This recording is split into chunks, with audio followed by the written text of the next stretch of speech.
அனைவருக்கும் வணக்கம். நான் டாக்டர் விஜய் பாபு பாஸ்கர், அவசர பிரிவு நிபுணர், தமிழக வெற்றிக் கழகம் மருத்துவ குழுவில் இருக்கேன்.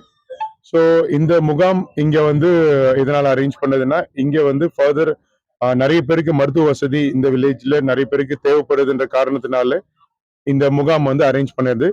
ஸோ இது எல்லாமே தெரிஞ்சுட்டு தலைமைக்கு பொதுச் செயலாளர் ஆனந்த் அண்ணன் கிட்ட மாவட்ட செயலாளர் கொண்டு போகும்போது அங்க ஒரு மருத்துவ முகாம் தளபதியோட ஆணைக்கிணங்க பொதுச் செயலாளர் வழிகாட்டுதல் படி இங்க ஒரு முகாம் வந்து அரேஞ்ச் பண்ண சொல்லியிருந்தாங்க. அதனால இங்க முகாம் அரேஞ்ச் பண்ணி சிறப்பான முறையில் போயிட்டு இருக்கு. ஸோ கிட்டத்தட்ட ஒரு 300 பேருக்கு மேல பயனடைஞ்சிட்டு இருக்காங்க.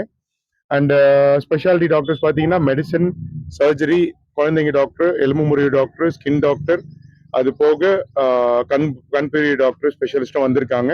அவங்களுக்கு பார்வையும் செக் பண்ணப்படுது. ஃபாலோட் பை மெடிசனும் இலவசமாக கொடுத்துட்டு இருக்கோம். அண்ட் அது இல்லாம பாத்தீங்கன்னா ஒரு மினி ஹாஸ்பிட்டல் மாதிரி இந்த இடத்துல வந்து பிளட் டெஸ்ட்டும் பண்ற மாதிரி இருக்கு. Blood test, ECG scan, ultrasound, audiometry இது எல்லாமே வந்து ஸ்கேன் வந்து இங்க பண்ணிட்டு டாக்டரை கன்சல்ட் பண்ணிட்டு இங்க இருந்தே டிஸ்சார்ஜ் பண்ற மாதிரி இருக்கு. ஸோ இது முழுக்க முழுக்க ஒவ்வொரு கேம்ப்ல நான் சொல்றதுதான் பப்ளிசிட்டிக்காக இல்லை.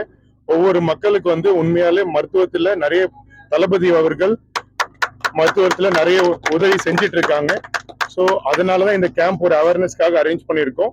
ஃபர்தரா அவங்களுக்கு அறுவை சிகிச்சையோ இல்ல வந்து அவங்களுக்கு அட்மிட் பண்ணி பாக்குற மாதிரி இல்ல கண் புற வளர்ந்து சர்ஜரி தேவைப்படுறவங்களுக்கு இலவசமாவே கட்சி சார்பில் வந்து சர்ஜரிக்கும் வந்து நிறைய உதவி பண்ணிட்டு இருக்காங்க. Okay, thank you.